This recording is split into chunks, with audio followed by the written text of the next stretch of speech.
Katie, tell me about how you guys first met and how you're working together. Sure. So we actually both grew up in St. Louis, and we went to rival all-girls Catholic high schools.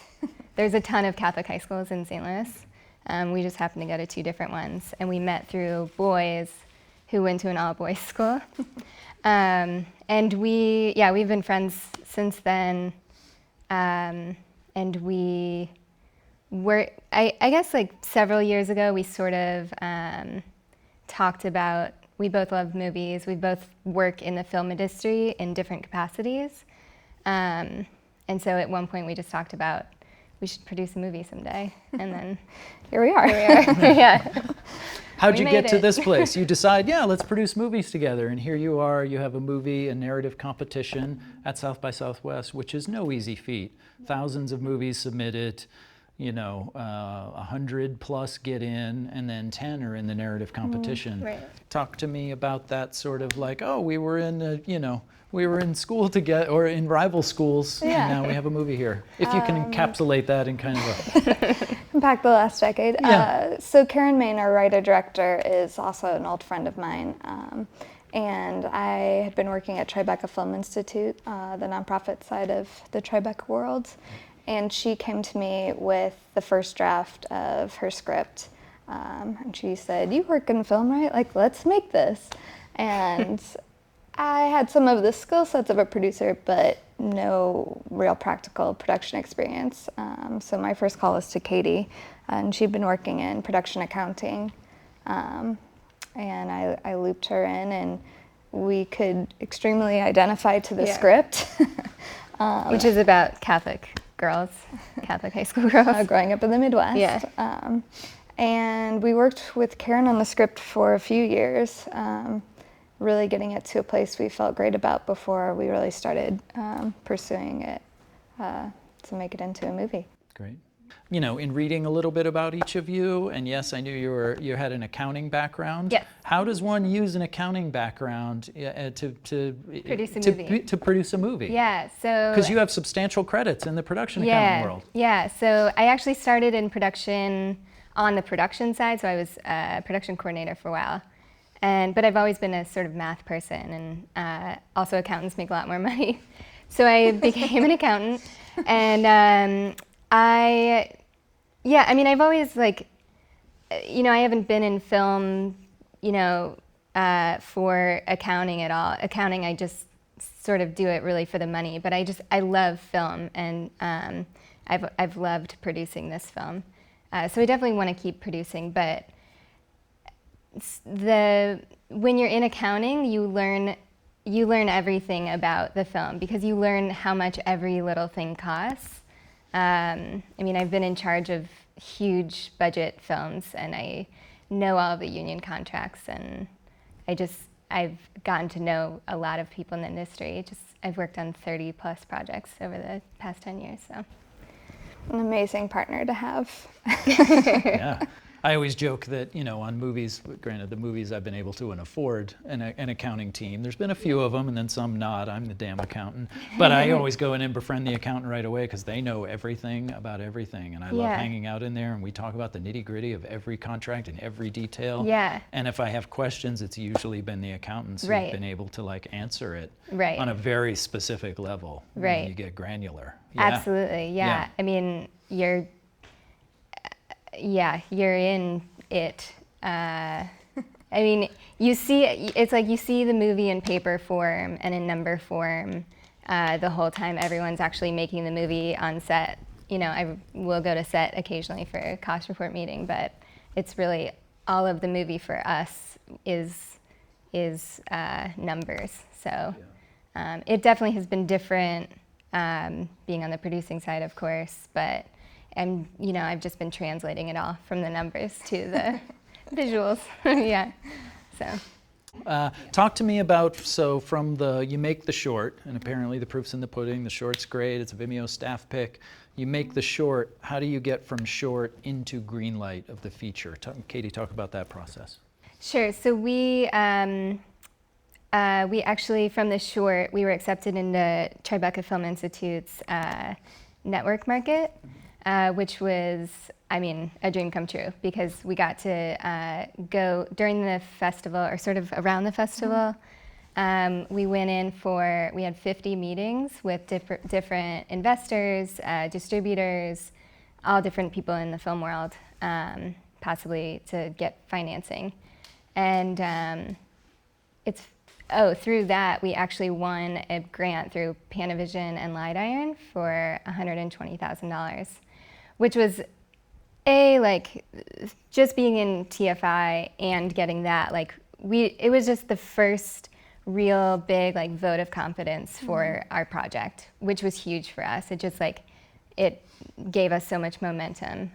So we sort of in our minds, we were okay, later this was in the spring, we were okay, we are going to shoot this thing in the fall.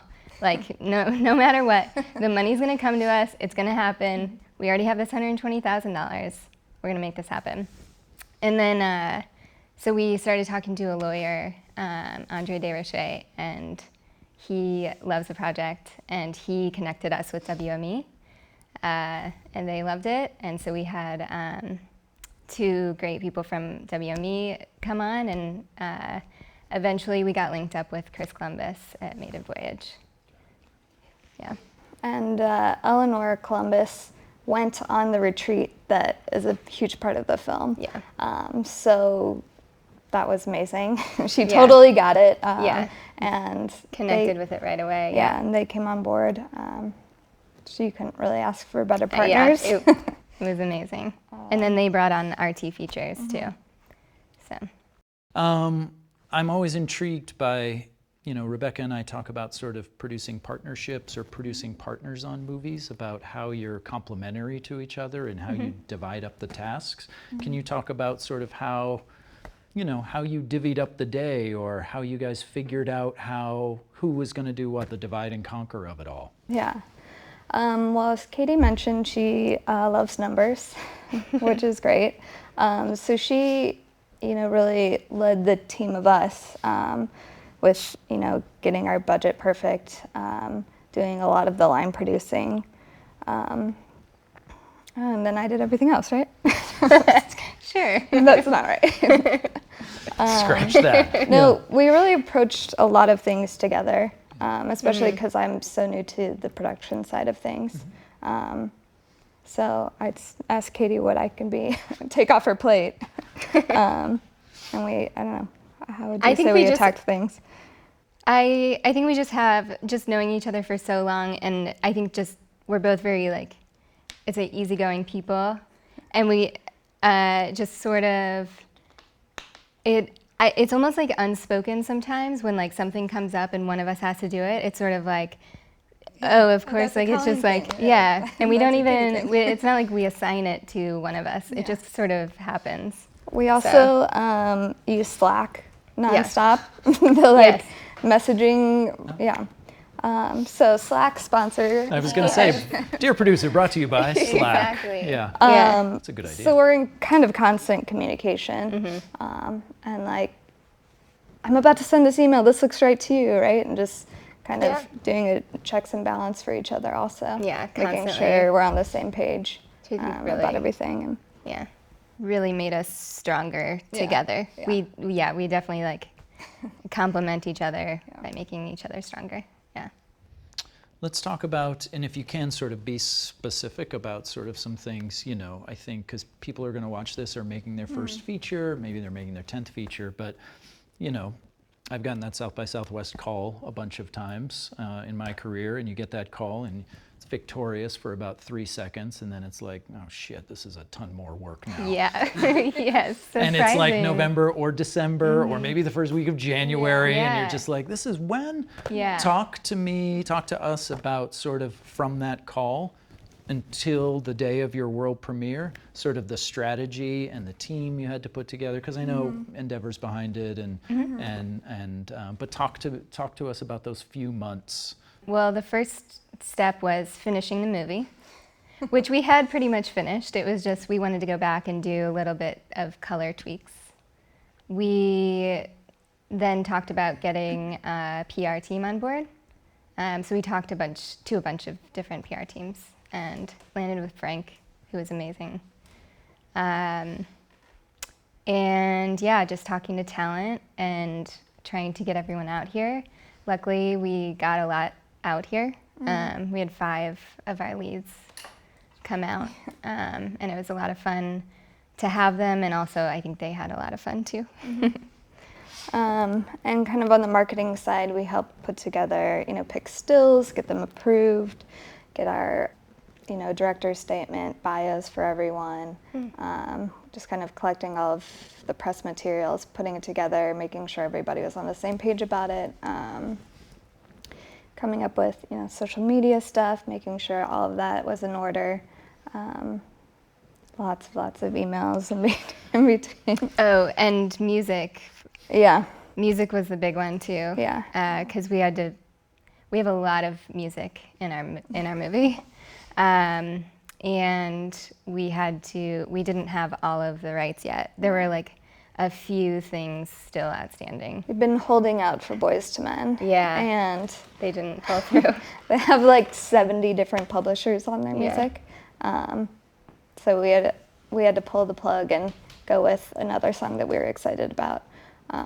But we waited until the last moment to see if it would happen, and then had to put our plan B into place, which just took a little time, but all worked out. Yeah. When you interact with people outside the film industry, maybe in rural New Mexico, how do you talk about what a producer is? Because most people don't know. I had a friend call me recently, actually, that had an idea, and she said, first, what does a producer do? And I said, think of it as starting a small business.